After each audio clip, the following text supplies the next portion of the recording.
A few weeks ago, it appeared as though a new chapter in UK's cooperation was about to start. Handshakes and pledges were exchanged. While a deal appeared to be almost final, but things quickly changed, and now Keir Starmer is entering a transatlantic conflict that nobody anticipated due to escalating tensions and impending deadlines. Now that Britain is on the verge of a crucial conflict with Washington, what went wrong? How did this alleged special relationship turn into a possible economic threat, and why is the Prime Minister implying retaliation? Let's get started, but before we do, please hit the like button and subscribe to the channel for more Prime Minister content. Just weeks after Donald Trump pledged to spare Britain from his trade war, Keir Starmer has stated that the UK is prepared to retaliate against US tariffs. The government is currently in last-minute negotiations with the White House in anticipation of a 25% tax on car imports and possible broader tariffs on other goods that are scheduled to go into effect on April 2. Britain is requesting an exemption, claiming that the UK and the US have a relatively balanced trade relationship and that Trump has stated a desire to avoid a trade war.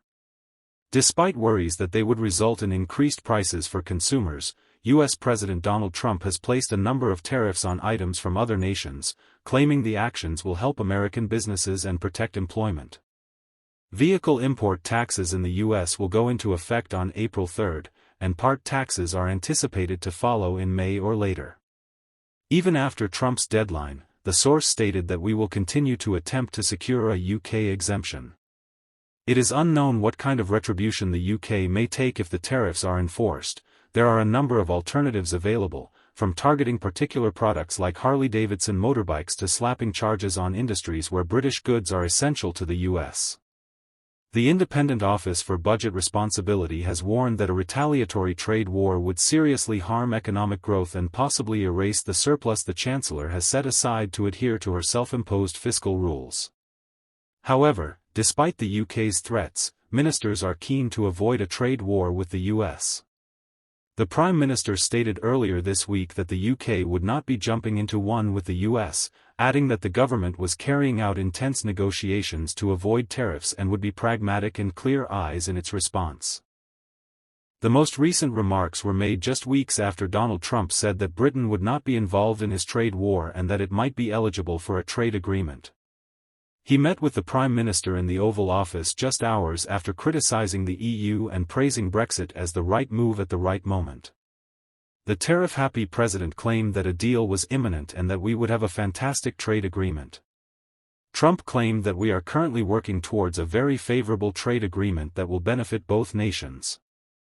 Dame Meg Hilly, the chair of the Commons Treasury Select Committee and former Labour minister, has warned that Trump's tariffs will put the government's commitment to free trade to the test in the upcoming weeks. A few minutes later, Starmer pledged that he and Trump would work on a new economic agreement with advanced technology at its core. There are concerns that the 25% levy could result in a temporary halt in U.S. auto production, raise prices, and strain ties with allies, despite the U.S. president's claims that it would spur massive growth and create new jobs and investments in the U.S. Last year, the U.S. imported about 8 million cars. South Korea and Mexico were the top auto suppliers. Canada, Germany, and Japan, according to the Society of Motor Manufacturers and Traders, a trade association for the automotive industry, imports made up around $240 billion, or $86 billion, in trade and about half of total sales. UK car exports are valued at around £7.6 billion annually, and the US is the country's second-largest market for UK cars after the EU.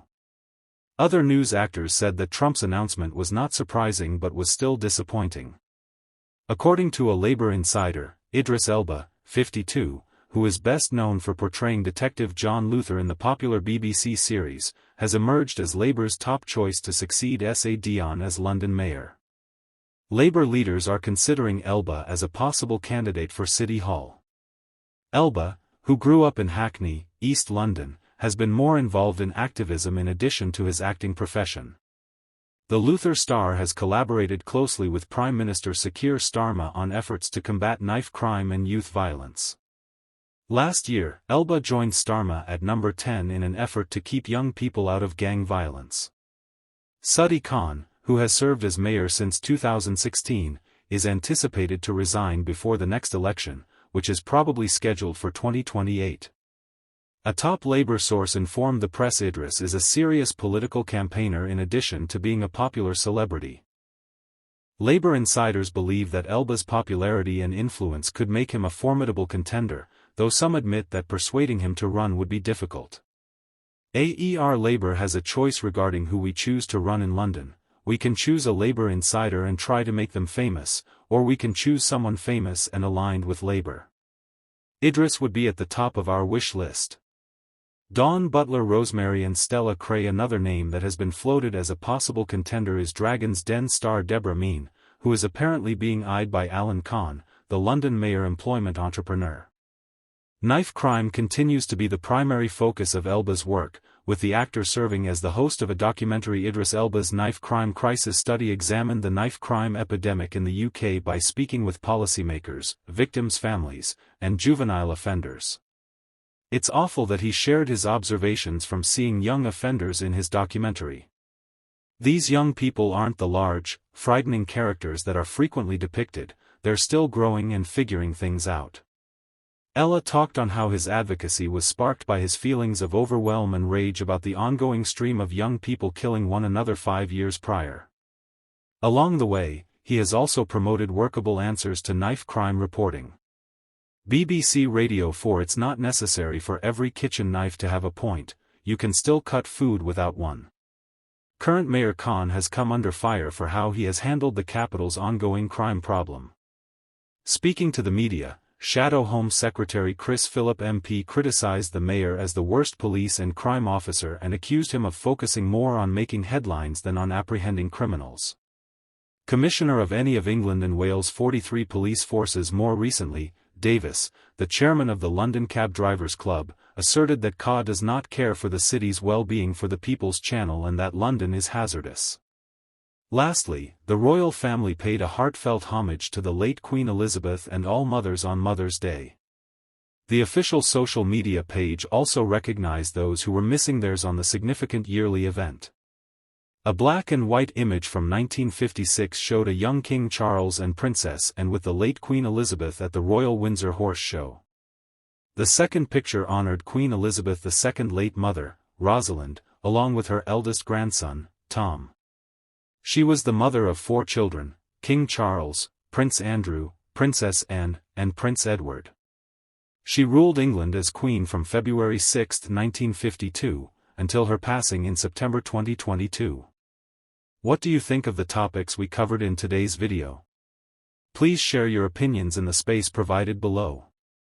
If you haven't already, please make sure to like this video and subscribe to the channel for more British stuff. Thank you, and be careful. Goodbye.